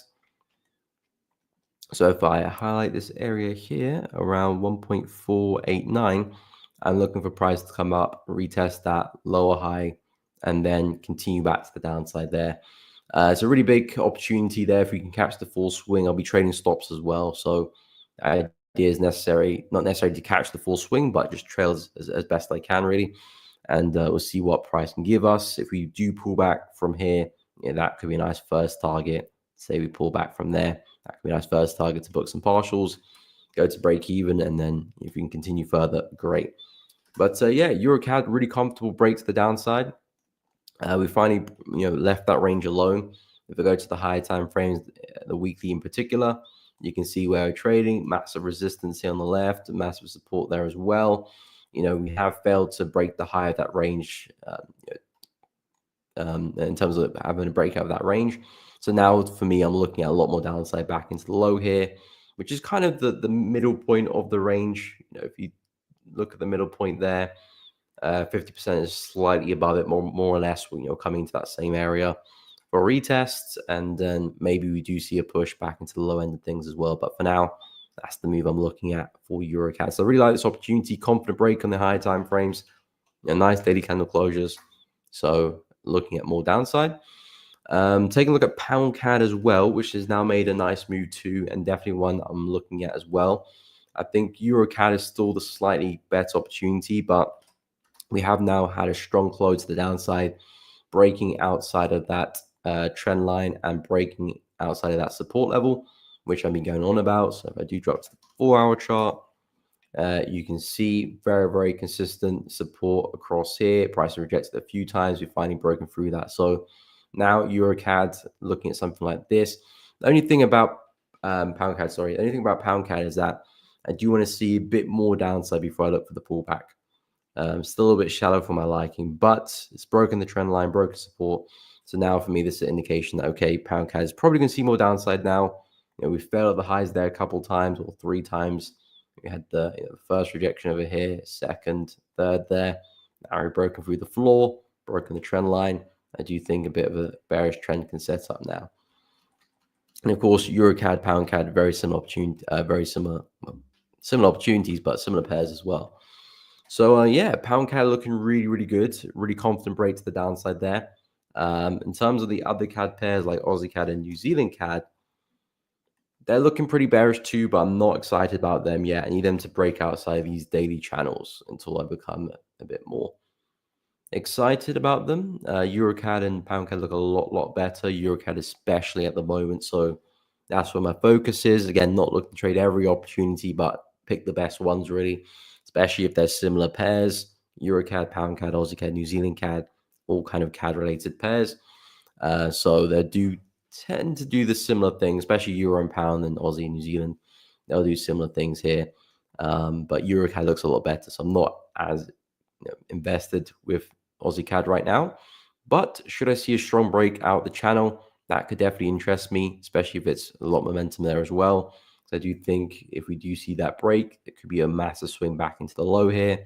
And that could be a really nice trend to follow for the next few weeks as we come lower. And of course, there's very big levels here on the left, which will be some nice targets, interim targets as we continue along. But there's a big move to be had for Aussie CAD. We could bounce here, but I do think we'll break through. New Zealand CAD in the same boat as well. Bit of downside yesterday, still trading in this ascending channel. As you can see with the lows and the highs there. Again, not quite there yet, but I do think we'll get there. And if we get the break, expecting a lot more downside and a push right back into the swing low there, back to where we came from as well. So similar opportunities there across the board for Aussie CAD and New Zealand CAD. Still waiting for the break there, but Euro CAD and Pound CAD already giving me the break. So they will get my attention from now. And hopefully get the pullback there on Pound CAD and Euro CAD because they do look good. They do look good. A lot of momentum there. So expecting Aussie CAD and Pound CAD to catch up. But yeah, in terms of the CAD pairs, looking pretty bearish. I do think we'll see some downside apart from dollar CAD because USD again is the governing force there, and USD still strong. So that looks like it's still pushing up. But I do think if USD sees some weakness, we'll probably see dollar CAD roll over as well.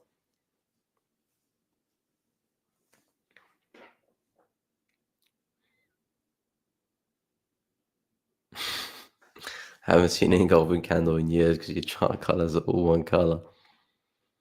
Well, I guess you're not going to be wow, so for the years you've kept your chart colors just gray. Well, of course you'll see my colors, but that's impressive there because I've dabbled with the gray colors before. I always keep coming back to green and red really. I don't know why. But I know in terms of keeping the chart neutral, it can be very effective. But I don't know. I think aesthetically, the gray kind of just bores me out a little bit. What time frame? I use the 4 hour. I used to use the hourly chart, but because I've got a few more things going on now, so I don't really have the time to be looking at the hourly chart as much. So I have switched to the 4 hour. Wandering Dino. Wow, 3 years since I removed color. Damn, that's impressive. That's impressive. Because yeah, I've definitely experimented with gray. I experimented with black as well. Black's a little bit depressing to be honest, and it was a bit harsh on the eyes because I normally have a white background and then the black candles. It's a bit harsh, bit of a contrast there. But gray's not bad. But yeah, I like the color. I like the color to be honest. Yeah, I can't go without the color. But yeah, that's kind of where I'm at with the CAD pairs in terms of some of the other crosses. So Pound Aussie and Euro Aussie. These guys, I do like the long opportunities for them. But as I spoke about yesterday, they're very far away from my area of interest. I am looking for longs in these areas. So the retest of the high here.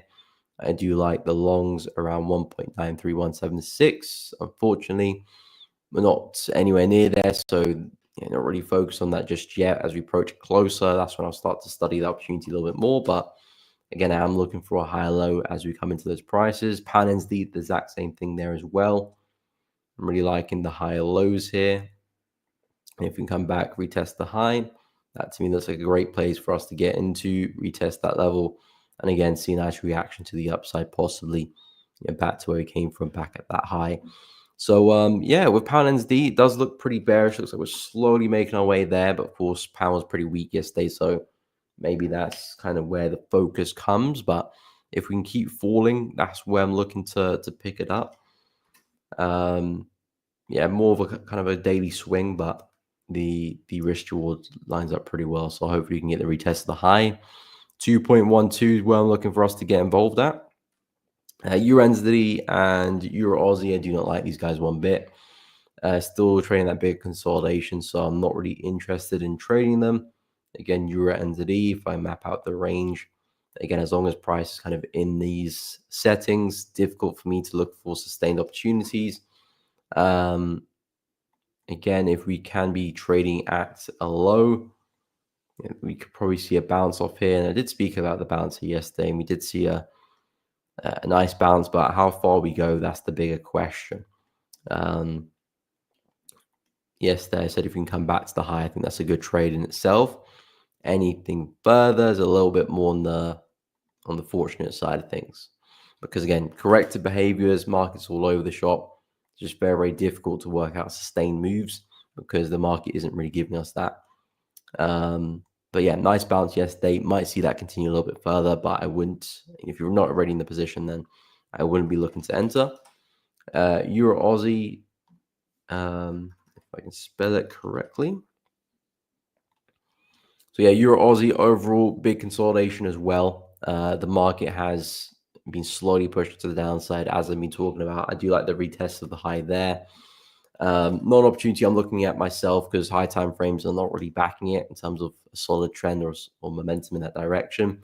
It's been a nice, big push up, big push down, kind of mirroring the previous move. But I'm looking at lower high, high, high, then the next lower high. So effectively a head and shoulder pattern. So I think that could be a nice place for a short. Of course, we'll see how we get there. So far, we are looking pretty corrective. So I do like that. And if we do see some nice rejection there, I do think that could be a nice short back into the low. But I wouldn't be looking for anything crazy here with Euro Aussie, just because of how we're moving. Not the cleanest of markets, but yeah, effectively waiting for the break of the consolidation. That's really the move I'm waiting for, which will take some time, but I've got the time for it because other markets will shape up in the meantime before I do get involved with that one. So that's kind of it for the crosses. Of course, you've got the CHF pairs as well. The only CHF pair I do like is New Zealand CHF. Aussie CHF, I'm not really concerned about. New Zealand CHF, I do like the buys. It was to come back into the low there at 0.51826. So dropping down to the 4 hour, I do like the lows here at 0.51826. So if it's a push there, now we'll look for a bounce for a long opportunity. Again, higher time frames, trading at massive level. If the market can hold on to this, I do think we can turn around here and see a lot of upside. And then, of course, you've got CAD CHF, which again, still very much in a consolidation, I believe. While we're breaking through, looks like we're trying to break through. Oh, there we go. Looks like we're trying to break through, but overall not convinced just yet. Might see a bit of a move down there. Pound CHF, of course, that was very bearish yesterday, but that was more to do with pound weakness rather than CHF strength. That one had a big collapse to the downside, but looks like we're back inside the range, so I wouldn't be getting involved with that one. And of course, Euro CHF, we spoke about recently too. Overall trading that range, but this is really where I would like to get involved at up the highs. Away from the noise. I've only brightened them up for the illustrative purposes on Discord. Okay. Well, we appreciate your efforts there, Holy One, for us people who can't see in the dark. But yeah, have a good one, man. Have a good one. I have to cut some money. You can't be watching the stream crying. Okay, take care, man. Take care. We'll see you tomorrow. Antonio, US 30. Okay, US 30. Yeah, still very bullish in my book. Overall, the market has been pushing to the upside very well. I mean, I like that last move. Very impulsive. However, we're at some highs where it's time to see some retracement. If you're looking for some longs, now's not the time to be doing that. As you can see previously, every time we do approach this area, the market does tend to dip. We're seeing a lovely dip over there, a second over there, a third over here. Didn't quite come there, but more or less in that region. And then you got the fourth there as well. So naturally, this is an area where price is finding a little bit difficult to sustain that bullish momentum, and an area where we might just go for a bit of a pullback. So if we can do that, that'll be fantastic. And as we approach some of these prices here, I feel like we'll be a lot more comfortable for some longs and possibly another swing back to the high end of things as well. So US 30, US 100 and S&P, I do think, yes, they're very bullish, but I think they're in some prices where we're probably going to see a retracement now. And then we can probably speak about some longs a little bit later on. So I actually want to see some downside for these indices. Not necessarily because I want to short them, but just because I'm expecting a bit of a retracement. Then as we approach 42,200, I think that's a nice place for a long.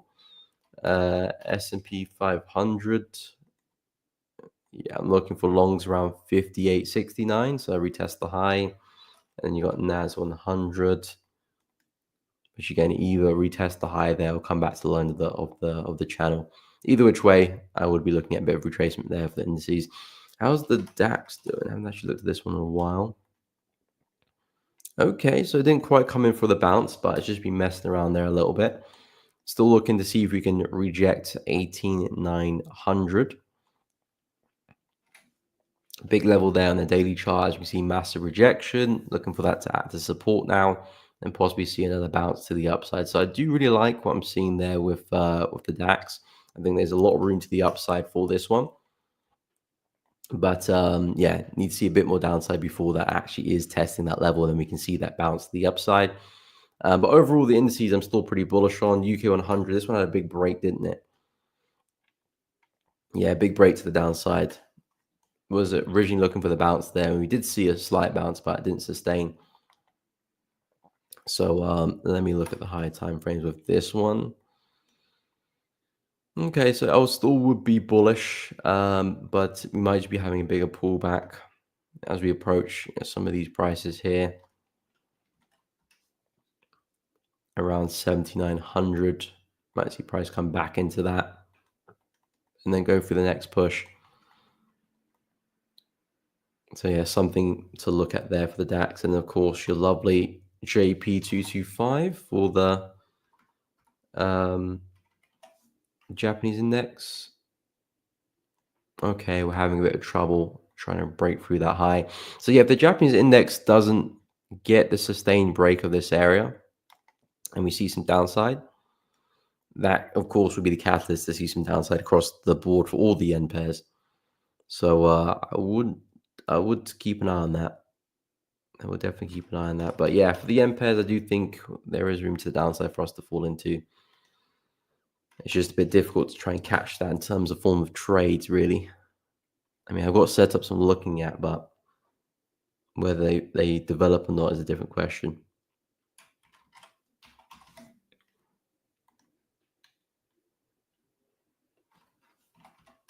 So yeah, with CAD yen, although there does look like some nice shorts up at the high there, that would be a nice opportunity if you can break structure, develop, form lower highs, and then continuations. That's kind of what I'd be eyeing up there for CAD yen. But yeah, might take some time to develop. Euro yen as well. That is the wrong broker. Euro yen as well. We'll be looking for more downside, but that'll take some time. That'll definitely take some time. Yeah, but overall, in terms of my focus, it will be with silver. And that's the most likely. I keep clicking the wrong broker today. That's the most likely of setting up and most likely of me getting the opportunity today or this week, I should say. Kind of hoping CPI can push us down first and then find some entries later on. So this is the area I'm looking to get involved with, kind of just hovering just above it. So if you can get another push, which I think we will, price is still giving us all these lower highs here. So it's finding it pretty hard to push higher up. So it looks to me that we're probably going to push lower, at least first anyway. And then we can speak about some buys. And of course, for gold as well, I do think we're likely to see a similar move in terms of move to the upside. But again, I think the bigger move will probably be to the downside for gold. So overall, my bias is bearish for gold, at least for the near future. Not, of course, overall. I think we'll probably keep pushing up at some point. But the break of structure was so impressive with gold. Really big move to the downside. And then we continue that momentum and smash through that low. So if we do push up, we're probably just going to keep pushing down. And that could translate to silver as well. So even though if I do take some nice buys there, I'm going to be a bit cautious because we're probably going to push up, put a high in somewhere, and then continue back down. But yeah, this is like a nice opportunity there in gold. So we'll definitely keep an eye on that, because that could, if it translates to silver, that could mean a push back into the area up here, and maybe some nice sells up there for us to push back down in. But we'll see as time develops. We might be looking at a very bearish silver. We might even break through this level here. So yeah, silver I like, and then the other one I do like is New Zealand CHF. And that was the bonus pair at the start of the week. I'm still looking at the longs off the bounce of that low. Unfortunately, not really trading close to it, but I wouldn't rule it out completely. I think if the market is bearish today, we could still get a test some point this week, maybe even tomorrow even. So definitely have to keep focus for that. But we've seen a lot of evidence of price bouncing at these areas here. So I'm looking to see if we can do it again. Mine's a bit of a fake out there. And if we come a little bit lower, I do like the low at 0.518, 514, sorry. If you come a little bit lower, but that will be my first area of focus. And the reason I like this one a lot is because, if you do catch it right, it could end up really ripping in your favor. Because if I do scoot to the higher time frames, and that's what I mean about what I was mentioning earlier about being aware in the higher time frames. Even if you are trading the lower time frames, being aware of the higher time frames can definitely pay dividends in the future. But you can see New Zealand CHF, massive drop to the downside. The market is definitely bearish, but it's definitely a counter trend move I'm looking to take advantage of, because if this was just a big, anticlimactic sell crashing through the lows, now price is just going to hold onto the prior low over here, then there is a lot of room for us to move to the upside if we're going to hold this support level, which so far we're doing a pretty okay job at doing. You can see we tested a couple times, little wicks in these areas, especially last week's candle wick to the downside. I know we left a pretty big wick to the upside as well, but overall just forming a lot of dojis at that level. And you can keep that up, there's definitely a lot of room for us to push back into the highs and potentially a lot further as well. So New Zealand CHF to me, trading at a really nice area of support. And if the market is going to go through a bit of a pullback, if you look at the dips here, I mean, this is a bit more far-fetched, but you can see every time we spike lower, the market goes through a big correction. Now we spike lower again. Is it time for another correction as well? And that's a bit more of an optimistic viewpoint. And again, I won't be looking to take advantage of that big of a trade, but the potential is there. So that's what I mean about higher time frames. I'm not necessarily looking to take advantage of that reversal, of course not. But it's nice to know that, okay, I'm trading in line that direction and in an area where that possible move could happen. So as a trader who will look to trail stop losses, that could be very, very beneficial. And even if you lose and take profits, it means that, okay, you can be a bit more aggressive if you take profits with this particular trade, because there's that possibility price might go further. Sure, manage the trade, take partials along the way, or trail stop loss, or manage however you see fit. But you know that you can probably make a little bit more effort with the targets in these type of trades versus when you're kind of trading to a big level, or time frames don't favor your trade idea or your trade bias. Then you can be a bit more conservative with your take profits, make them a little bit close to your entries, not necessarily on top of your entries, but not as aggressive as you normally would do. And that's just being intelligent. That's just trading in context with the market. If it doesn't make sense to hold a buy, like for example, dollar CAD has been pretty bullish and it's been pushing to the upside really well. But if you're taking buys in this level in particular, if you're taking buys in this level, this is where we're trading on the weekly chart, massive resistance. If you're taking buys up there, not that you can't have a successful trade, because if you're going to drop to like the 15-minute chart, you can find your intraday trade there for the day and walk away with some profit. So it's not that you can't find a nice winning trade here. There's a lot of examples. This is the 15-minute chart, nice little dip there, nice little dip there. So there is profitable trades to take, even though you're trading at massive level resistance. But you're very aware that, okay, if we do get back to a high, I'm not going to try and stretch the trade further than that, because the chances we could come straight back down, and that's probably where the bigger move is likely to be. So taking that into consideration means that, okay, yes, I got a setup here, but because I'm trading a big weekly level, I'm probably going to call it quits a little bit quicker. and not being too optimistic in terms of my targets. And that could really help, your trading in the long run, not of course of a singular trade, but if you do that repeatedly over a course of 50, 100, 150 trades, yeah, that will definitely benefit your trading altogether. So if you are looking at low time frames, that's great, but be aware of your higher time frames where you're situated, because that will definitely help out as well. But yeah, looking at the weekly chart there for dollar CAD and what's another market? Um, Euro pound, that's another one as well, which is trading at a massive, massive level, more so on the monthly chart. So again, if you're looking to take shorts in these conditions, that's fine as well.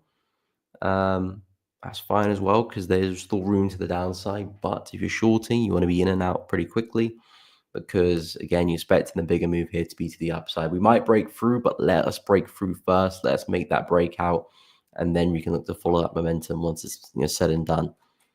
But again, euro pound, massive, massive level monthly here. Again, there's still opportunity to the downside, but you don't want to be too aggressive with it because the bigger players will be jumping in with their buys here.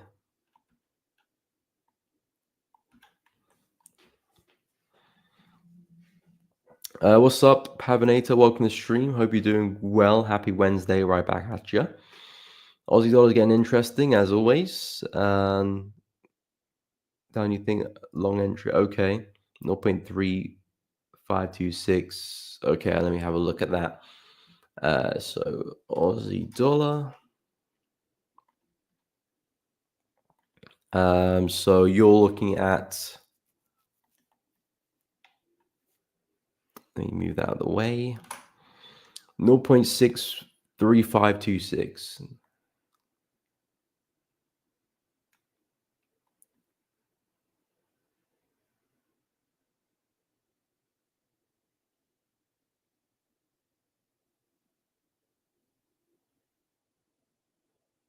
Okay, so you're somewhere around here. 63526, and then take profit 67197. Okay, so you're looking at a pretty big move here. Around there somewhere. So you're looking for a big buy. Going further down, you think for long entry, for take profit and stop loss to happen when entry is retested. So you're looking for a buy down here all the way back to the high. Oh, that's the wrong tool. You're looking for a buy down there, and you're looking to take it back to that area. I think it makes sense, to be honest, because effectively the market has just been ranging. So we've got equal highs there, equal lows down here. So effectively, buying down at those prices, you're effectively buying the low of the range, and you're looking for the market to hold that low, and then of course reverse back to the upside. So I think in terms of the logic behind the trade, it makes a lot of sense. You're effectively just playing the range, really buying low, selling high. If the market is going to respect the low and continue back to the high of the range, because effectively that's all we've been doing. Respect the high, respect the low, respect the high, respect the low, respect the low again, respect the high. That's all the market has been doing. So you're in tune with the market conditions. The only thing I'll suggest is that if your take profits all the way up there, you're looking at a pretty big trade, really. Effectively something like this, which is more like a daily chart trade anyway. So I would suggest taking partial along the way, maybe not trading a stop loss because price probably will fluctuate and it's very easy to get trailed out and see price moving in direction in these conditions. It's not like it's a cleanly trended market where trading will look good. When it's a bit more choppy, trading isn't the best thing to do. I think partials is a better system. So I would say taking some profit along the way, not just holding all the way to that target, for one trick pony, because chances are price might not get there. So if you can lock in some gains along the way, I think that could be a nice trade. But yeah, in terms of the thinking behind the trade, I do like it. So yeah, I mean, it's still a while before we get down there. Again, let me know if I'm looking at something different, and you're looking to do something else. But if this is what you're looking to do, I like it. Trading the low of the range, healthy level of support. If price doesn't hold the low, I imagine your stop loss is going to be somewhere underneath. Um, and yeah, the risk reward looks really good as well. So if it does play out, you're looking at healthy return in the trade. But yeah, I think longs for Aussie dollar do look good. I think there is a big move to happen to the upside, but I would wait for us to get down to these prices first. That's why I have that mapped out, and then we can speak about some upside. And looking for a similar thing on NZD USD as well. We've got a massive level down the daily chart. Again, looking for a bounce of these prices. We rejected the high so well.